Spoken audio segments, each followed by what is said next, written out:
La question ici est de calculer le volume de ce réservoir, constitué donc de deux parties, une partie conique, une partie cylindrique, en me donnant les trois codes suivantes: 16 décimètres pour la hauteur totale, 14 décimètres pour le diamètre de ma base ici du disque, et cette hauteur pour la hauteur du cylindre.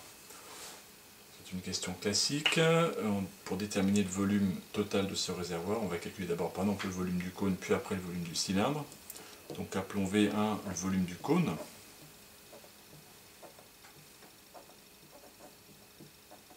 On sait que, faut rappeler le cours, le volume d'un cône c'est pi fois rayon au carré multiplié par h divisé par 3.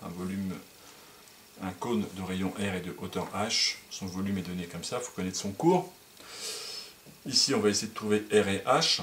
Le rayon, il n'y a pas grande difficulté, c'est la moitié du diamètre ici du disque, donc ça va être 7. Donc c'est pi fois 7 au carré multiplié par h. H c'est cette hauteur là,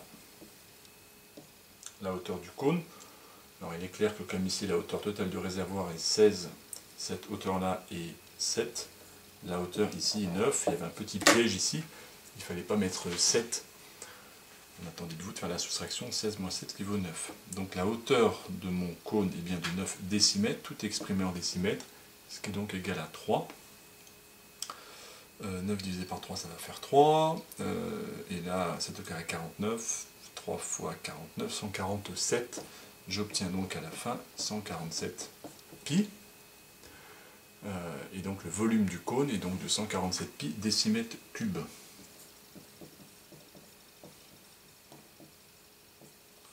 Voilà pour mon premier volume.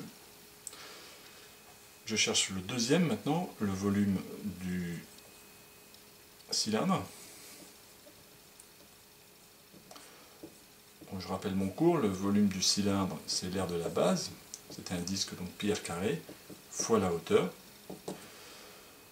Donc je remplace pi fois le rayon du disque de base est le même que tout à l'heure avec le cône, c'est 7 au carré multiplié par la hauteur du cylindre, ici mesure 7. Donc ça fait le cube de 7, 343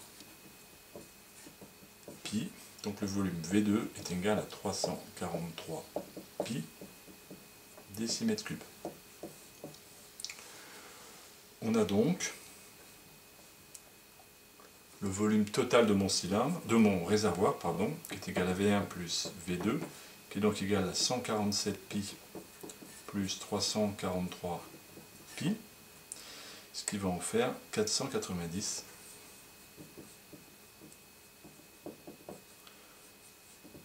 décimètres cubes. Donc là, on attend nous maintenant une valeur approchée au décimètre cube près. Donc on tape à la machine 490 pi. Voilà.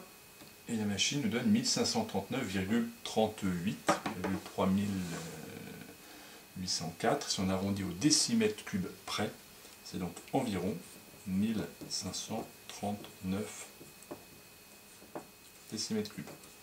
Le volume du réservoir est donc environ de 1539 décimètres cubes.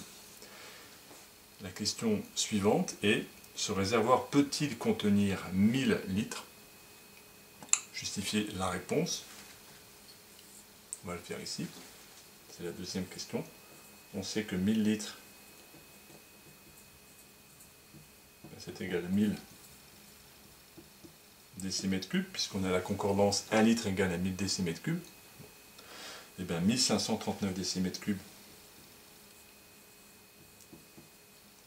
est donc bien plus grand que 1000 décimètres cubes. Le réservoir est plus grand que ce qu'on veut nous mettre comme volume d'eau. Donc oui, pas de problème, il peut contenir. Le réservoir peut contenir 1000 litres. C'est pas très propre, hein. Faut faire mieux sur une copie.